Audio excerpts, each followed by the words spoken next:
This is the U.S. Chamber of Commerce Small Business Update with Tom Sullivan, exclusively on ASBN.com. Hey everyone, Jim Fitzpatrick. Welcome into another edition of the U.S. Chamber of Commerce Small Business Update. Small business owners know how hard it can be to, plan ahead with any certainty. And the One Big Beautiful Bill Act has been a turning point for many. On today's show, we're discussing the benefits from the One Big Beautiful Bill on small businesses with Tom Sullivan. You've seen him here before. He's the Vice President of Small Business Policy at the U.S. Chamber of Commerce. So thank you so much, Tom, for joining us once again on the show. Thank you for having me, Jim. Sure. So can you walk us through some of the biggest provisions of the One Big Beautiful Bill Act that small business owners should pay attention to?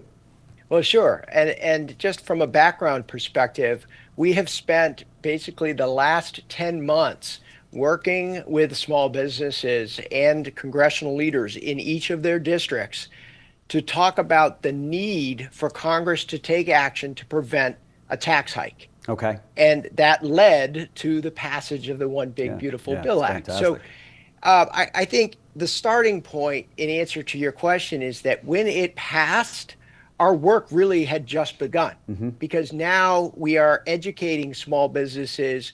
What are the things that they can do right now to free up cash so that they can grow their business? Yeah. Because the worst thing that could happen would be a small business owner waiting till February or March to talk with their tax advisor and say, hey, I think there was this new tax law last July. Yeah. And then the tax advisor would say, oh, Mr. Fitzpatrick, I'm so sorry, but I should have told you last year, your Right. your expensing limits actually doubled. Right. Yeah. And Gee, that would have been helpful last year. Yeah. it would have been good to know. So we're doing that education now, district by district, with members of Congress. We will reach 100 of those meetings with small businesses, with local chamber leaders by the end of this year. And you'll see I have this nice display right here that lays out very simply the top things to think about. So number one, double expensing. Okay. So right now, in this calendar year, things like computer software, furniture, those types of things, your limit to deduct, which means freeing up immediate cash, has doubled with the new bill. So people like my friend Mike Zaffaroni, who runs Liberty Landscape in Jacksonville, Florida. You and I have talked about him before. So he has had on his wish list, I think what's called an ERP, Enterprise Resource Planning. Okay. And this combines his CRM, his invoicing, his inventory. He's had on this wish list the $500,000 it's going to take to implement this to his business. Yeah. He's doing that now. That's great. Because of the new tax law. For those businesses, especially in manufacturing, that have had to amortize the research and development, this is really amazing. Those small businesses can amend the past 3 years' returns and get a tax refund. That's incredible. It is. And so now we're going back to that 40-year practice of immediate expensing for R&D. Wow. And I think the thing that we hear about, but we don't really know the significance, is these provisions are permanent going forward. So the 20% deduction that so many small businesses were really worried would go away, that now is permanent. So small businesses can plan for 2026, plan for 2027, knowing that they're not going to have to survive this kind of roller coaster of tax changes, ins, outs, deductions, expenses, amortizing. But we're really, really excited. And I should not forget, you and I have chatted about the most important assets of every small business owner in the world, quite frankly. That is their employees. That's right. And this idea that overtime be tax-free or tips be tax-free, that is an added incentive for people to seek out employment at small businesses, especially entry-level employees. And that hopefully will give a boost to those small businesses that want to expand, but they need more workers in order to expand. Yeah, there's no question about it. The items that you just pointed out are going to help small businesses directly and quickly. I mean, the notion that you can go back 3 years with amended tax returns to benefit from that R&D. I mean, those little things add up, and they mean a lot to small business owners today. And as you know, they need all the help they can get right now, right? Yeah, I mean, I think the most rewarding part of our job is when we talk about these benefits and then you witness firsthand a small business owner taking advantage. I was just up with the Metro South Chamber up in my home state of Massachusetts. It's a Chamber of Commerce in Brockton, Massachusetts. I gave my talk about the new tax law. This lady walked up to me and said, "Hey, I started a business during COVID up in New Hampshire, and I found 2 tax deductions that will free up cash for me like right now. I'm going to go and call my tax advisor." Like that one moment was worth the trip. Up to New England for me, at least. Yeah, that's fantastic. Beyond the financial side of this, what do these reforms mean for job creation and local community growth? Well, let's get back to the uncertainty thing, because I think we're probably going to touch upon that in a little bit. Sure.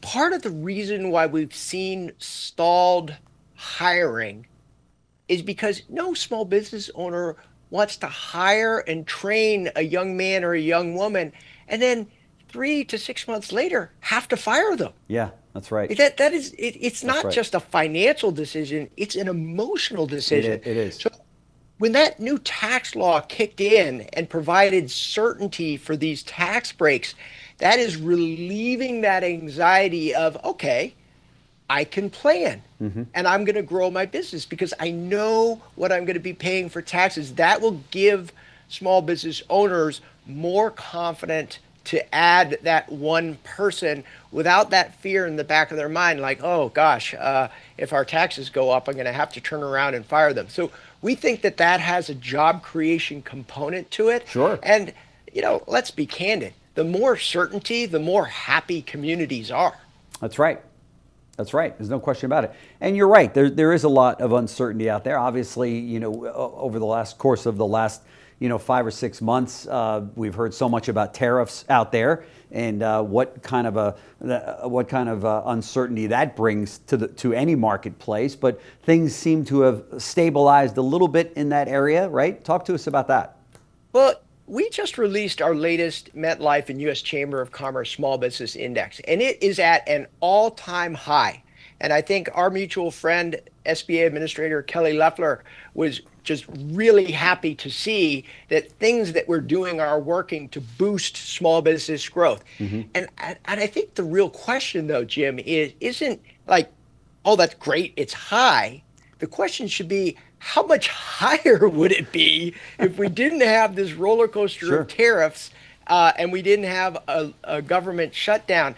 I think we're seeing off the charts growth if those uncertainties are taken away. And so we still see a headwind of uncertainty. And I think that headwind, unfortunately, is a little stronger with a government shutdown. But I don't want to dampen the positivity of the pro-certainty, pro-growth aspect of the new tax law. So on the one hand, we've got really exciting certainty in the new tax law.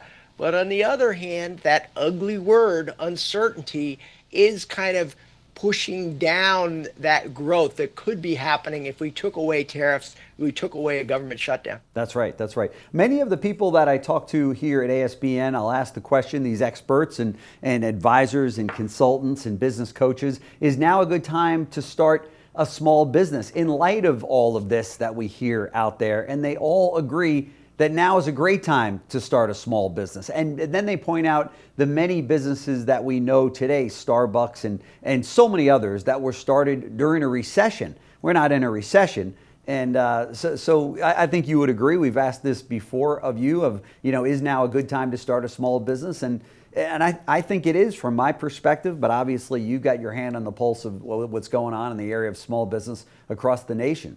Good time, right?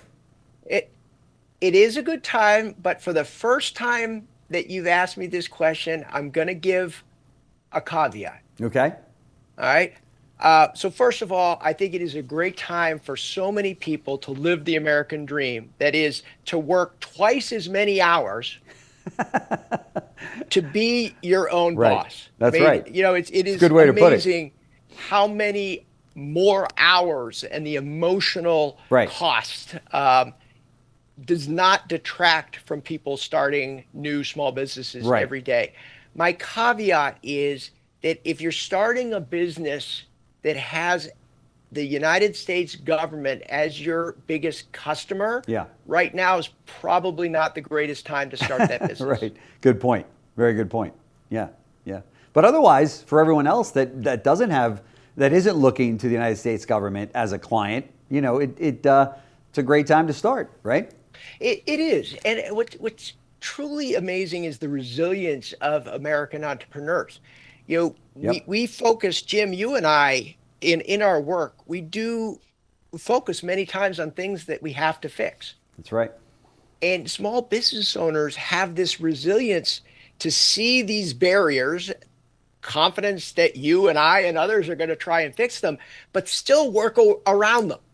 That's right. For success. And our latest MetLife and U.S. Chamber of Commerce Small Business Index certainly shows that whatever obstacle is in front of these small business owners, they're going to either jump right over it, plow right through it, or go around it and figure out a way to be successful. There's no doubt about it. Entrepreneurs, you can't keep them down. I mean, they'll figure out a way to your point, maneuver around it, pivot as they need to, and move on. And that's what we love about working with them here at ASBN and talking to them each and every day. There's so many inspirational stories out there. I might add too that the Co100 event that you guys do an incredible job at hosting each year to showcase 100 small business owners and small businesses that are out there. They're in DC. It's an amazing event. We'll be there on site again this year, conducting some interviews with those very folks.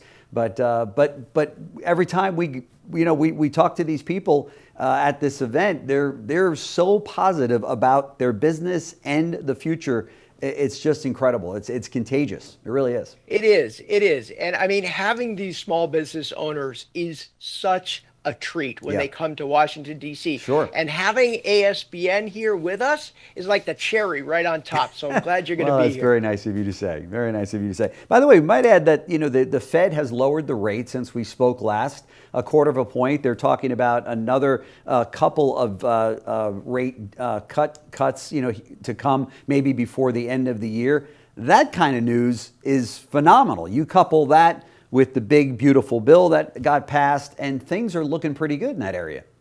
We have got to get prices down. Yeah.